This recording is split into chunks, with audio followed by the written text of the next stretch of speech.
we want to have a constructive and positive relationship with the United States of America, and therefore I would highlight once again that our doors are opened for constructive engagement. We are absolutely convinced that no one wins from tariffs. It's a huge burden of our citizens, on our businesses, and I think that such a huge trading partners like us, when we are talking about 1.6 trillion of euros of mutual trade, that we should be extremely careful how we deal with our trade, not only because of our bilateral relationship, but also because when we are talking about the relationship which represents more than 30% of the global trade, it has, of course, the global impact. Therefore, what we advocate for is very responsible, very constructive approach to address all the issues which are on the table. So our doors are open. But of course, if this would not bring the positive result, in that case we will always protect European businesses, workers and consumers from unjustified tariffs. I think we've been very clear about it, and we know that they expect no less from us. Thank you very much for your time. If you have any follow-on questions, come to us at the SVP. Thank you guys. Thank you. Bye-bye. Relating our relationship with the United States of America, here, if you allow, I would just make 3 points. First, the overall picture of the EU-US trade relations shows the balanced and mutual profitable environment. And I would like to underline that the deficits in goods and services nearly balance out.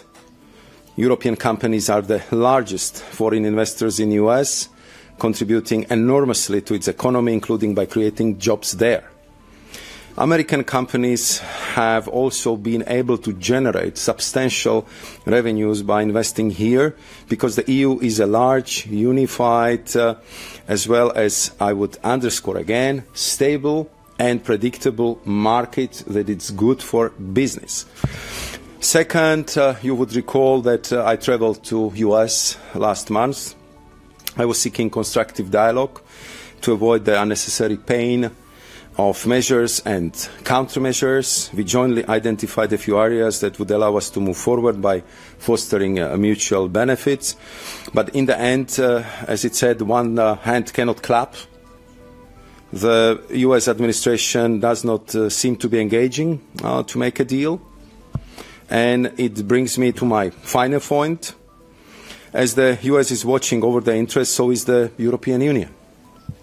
Therefore, we will always protect European businesses, workers and consumers from unjustified tariffs, because we know that they expect no less from us. I can definitely confirm that now there is increased appetite for accelerating our free trade negotiations with our partners, as I'm sure you've been following very closely. Just before the end of the year, we managed to conclude our free trade agreement with Mercosur.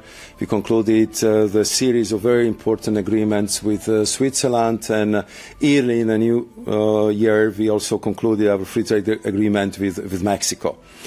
Today, I'm announcing the digital trade agreement with Korea, but this is just, I would say, the part of the all efforts which are happening right now. We are negotiating very intensely with India. We've been there, the whole college, with our president last week, and as you know, Prime Minister Modi and President Ursula von der Leyen gave us quite firm deadline. They would like to see free trade agreement before the end of the year.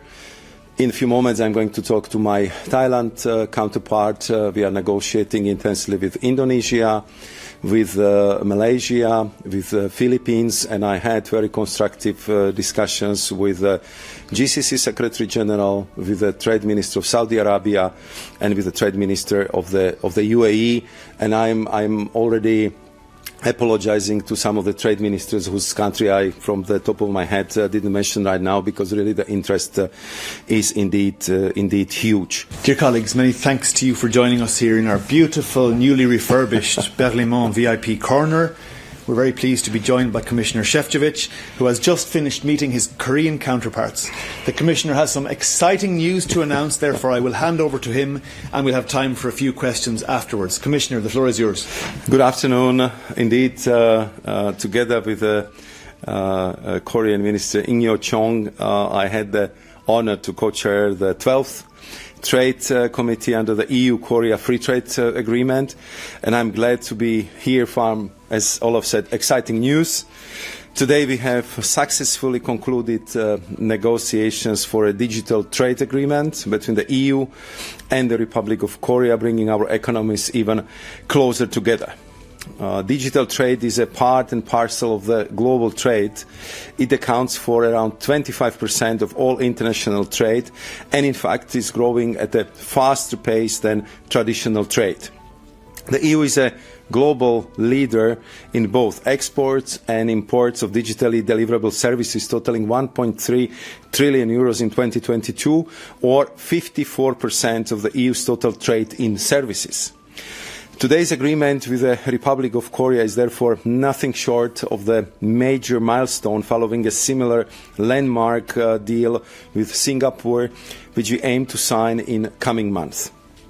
Our digital trade agreement with Korea will have a positive impact on everyday life in Europe.